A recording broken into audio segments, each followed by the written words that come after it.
லக்னம் அப்படின்னா என்ன? லக்னத்திலிருந்து நம்ம என்னென்ன விஷயங்களை தெரிஞ்சுக்க முடியும்?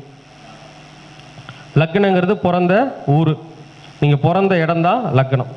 ஒரு மனிதனுடைய சுய முயற்சி அப்படி சொல்லுவாங்க, தன்னுடைய உழைப்பு, ஒரு விஷயத்தை உழைச்சி அவன் ஜெயிக்கணும்னா லக்னம் அப்படிங்கிறது ரொம்ப முக்கியம் இல்லைங்களா? லக்னாதிபதி கெட்டு போயிட்டு அவன் செயல்பட முடியுமா?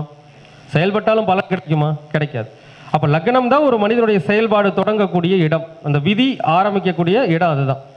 அப்போ அதே மாதிரி லக்னம்ங்கிறதா ஒருத்தருக்கு புகழை கொடுக்கறனாலும் சரி, ஒருத்தனுக்கு ஒரு இகழ்ச்சியை கொடுக்கறதுனால அதுக்கு காரணம் என்னங்க? லக்னம் தான் இல்லையா? ஒரு உயர்ந்த நிலைக்கு ஒரு புகழோட வாழ்றனா அவருக்கு என்ன வேணும்? லக்னம் வேணும். காலபுருஷனுக்கு முதல் ராசியில் எந்த கிரகம் உச்சம்? சூரியன் தானே உச்சம், அஸ்வினியில் தானே உச்சம். அப்போ ஒரு மனிதன் புகழ் பெறணும்னாலும் லக்னம் தான் வேணும். அதே ஒரு மனிதனுக்கு புகழ் மாறியே ஒரு அவமானம் வர்றதும் லக்னம் தான். ஓகேங்களா? அப்போ லக்னம் என்பது ஒரு மனிதனுடைய அடையாளம். ஓகேங்களா? அப்போ இந்த